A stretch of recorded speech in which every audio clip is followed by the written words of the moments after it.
Đoạn phim đáng lo ngại sau đây được chia sẻ bởi một người dùng Facebook có tên là Amessa. Đoạn phim ma quái không có bất cứ một nguồn thông tin nào đi kèm, nhưng những gì thể hiện trên phim đã cho thấy độ ma quái của nó. Lúc bấy giờ có một bé gái đang vui vẻ chạy nhảy trong phòng riêng. Bất ngờ điều đáng sợ này đã xảy ra với con bé. Xem nha.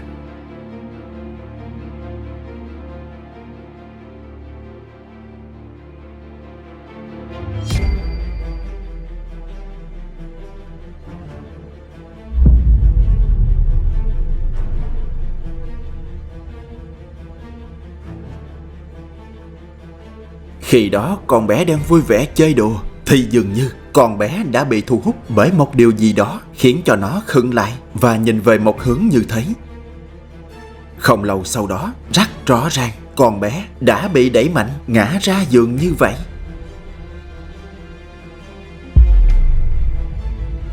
Nhiều người xem tin rằng cảnh quay nghiệp dư này và nhắc là con bé nó không thể nào diễn thật đến mức kinh ngạc như thế.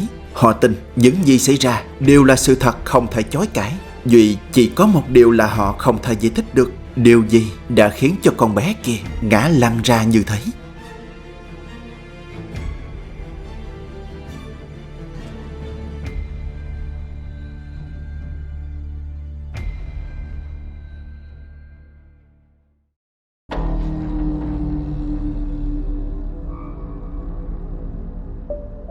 Một cặp vợ chồng trẻ người Anh đến từ trang TikTok Seven Jack đã có chia sẻ những đoạn phim đáng sợ và cho biết trước khi những sự kiện ghê rợn kia xảy ra, hai vợ chồng anh đều rất hạnh phúc khi sống trong ngôi nhà này. Nhưng khoảng thời gian đó trôi qua nhanh chóng, để thay vào đó là những tháng ngày cực kỳ đen tối mà cả hai rất ngại khi vô tình nhìn thấy. Joe cho biết vài tháng trước, người vợ của anh đã có kể cho anh nghe về những giấc mơ kỳ lạ về một người phụ nữ trẻ. Người đó luôn xuất hiện trong giấc mơ và nói ngôi nhà này là của bà ấy và bà ta không muốn ai vào đây, kể cả vợ chồng anh. Ban đầu nghe qua câu chuyện ma mị đó, Joe đã có linh tính không tốt về ngôi nhà này, cho đến khi vợ anh cho anh xem đoạn phim rùng rợn do cô ấy vô tình quay được này.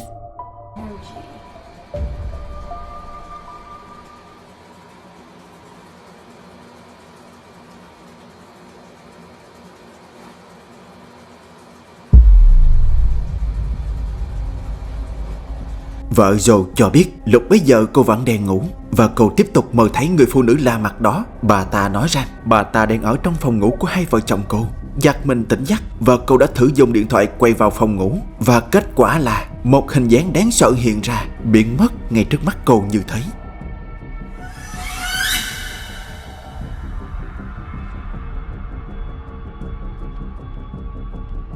Sau khi vô tình quay được hình dáng đáng sợ này, hai vợ chồng Joe càng sợ và lo lắng hơn, bởi cả hai không biết họ đang đối diện với thứ gì. Nhưng những sự lo lắng chưa tan thì một đêm khác đến lượt Joe đã vô tình quay được sự hiện ra đáng sợ này. What are you doing? I think I heard something.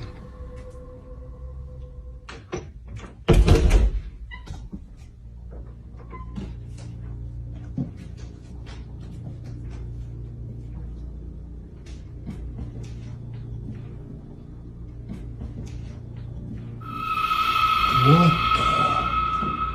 Jesus Christ! What? Sau khi quay được những lần hiện ra đầy ma quái như thế, đến tận bây giờ trên trang cá nhân của mình, Joe đã không còn chia sẻ thêm bất kỳ một đoạn phim ma quái nào có liên quan đến ngôi nhà ma ám đó nữa. Mình đoán cả hai vợ chồng họ đã dọn ra khỏi ngôi nhà đáng sợ đó từ lâu.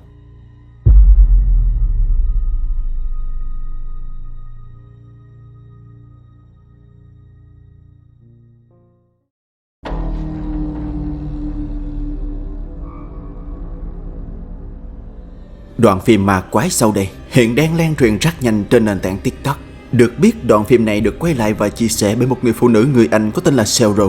Cô ấy cho biết lúc bấy giờ trời đã sáng. Sau một buổi tiệc nhỏ được tổ chức tối hôm qua, Cheryl còn hơi mệt mỏi nên vẫn còn nằm nghỉ một mình trong phòng khách. Và trong lúc mơ màng như thế, vô tình Cheryl nhìn thấy một hiện tượng bất thường khiến cô tỉnh người ngay lập tức.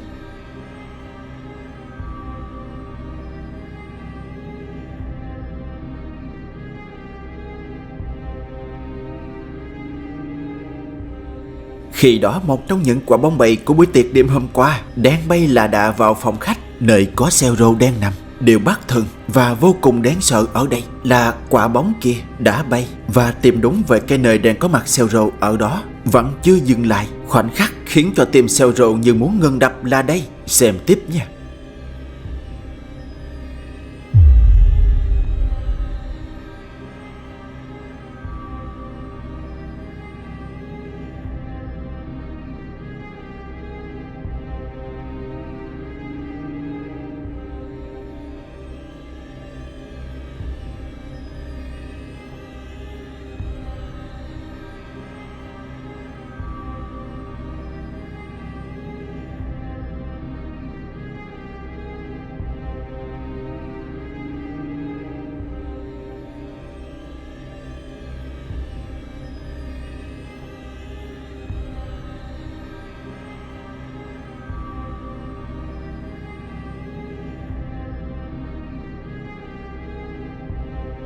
Không phải một mà là hai quả bóng đã bay vào tìm đúng cái nơi đang có mặt Zero ở đó. Sự kiện ma quái xảy ra khiến cho cô gái sợ đến cứng người, và nhiều người xem cũng đồng tình với cô gái rằng quả thật đang có điều gì đó bất thường ở hai quả bóng kia, bởi bạn sẽ không thể nào tưởng tượng được. Hai quả bóng kia đã tự bay vào phòng khách, để rồi không lâu sau đó chúng lại bay ngược trở ra.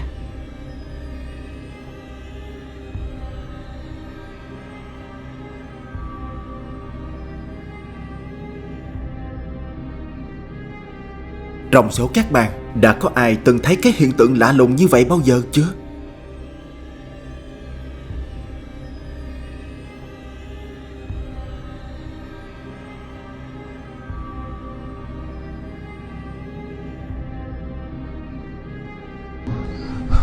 Tadi aku mencoba kesini, ternyata dia masih hidup. Aku pikir udah mati. Masih dia terbang. Dia terbang. Kemana dia terbang tuh? Tahan. Dia terbang. Tadi aku tembak, aku pikir udah mati dia, ternyata dia masih hidup. Dia terbang ke atas lagi.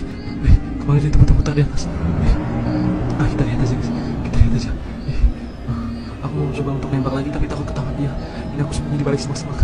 Kita intai aja dari bawah sini. Apa dia tuh? Apakah dia ngincar aku? Apakah dia tahu keadaan aku? Semoga aku aman di sini. Kita lihat aja teman-teman. Kita tetap sembunyi di sini, harus waspada. Takutnya dia bakal nyerang. Aku siap siaga. Selama aku udah persediaan di bawah ini. Tinggal aku tembak kalau dia mengarah ke sini. Kita lihat aja. Dia butuh banget tuh. Jarak aku lumayan dekat nih. Mau lewat ke atas kepala. Dia mau lewat di atas kepala. Dia lewat di atas kepala aku. Semoga gak ketahuan. Kayaknya dia gak lihat aku tadi. Semoga aman. Ya aman sepertinya. Dia mau kemana lagi tuh? Dia mau ngarah kemana tuh? Apakah dia mau masih mengincar umpan yang aku pasang di sebelah hutan itu? Kita lihat aja. Dia mau ngarah kemana tuh? Dia mau ngarah ke balik pohon tuh. Dari balik pohon guys. Kita lihat. Dia mau ngapain tuh? Kita hintai aja. Kita hintai aja. Aku udah gak tahu lagi mau ngomong apa. Di sini aku panik banget, asli sumpah panik banget. Aku takut ketahuan keberadaan aku. Mau kemana lagi dia tuh? Dia mau kemana lagi tuh? Dia mau kesini kan? Aku terus ngincar dia. Mana dia? Dia posisinya pas di atas kepala. Semoga aman. Guys. Dia muter-muter di atas langit. Gak tahu dia mau ngincar aku atau ngincar umpan yang aku pasang itu. Karena umpan yang aku pasang itu juga di bawah tanah. Semoga aku gak ketahuan ya. Aku bakal mau nembak dia lagi, cari timnya yang pas. Aku semoga di balik semak ini guys. Semoga gak ketahuan ya. Dia terus muter-muter di atas kepala aku tuh. Ini jelas banget sih, asli parah. Asli. Kita lihat terus guys. Dia makin cepat tuh tuh. Mau kemana dia tuh? Dia parah.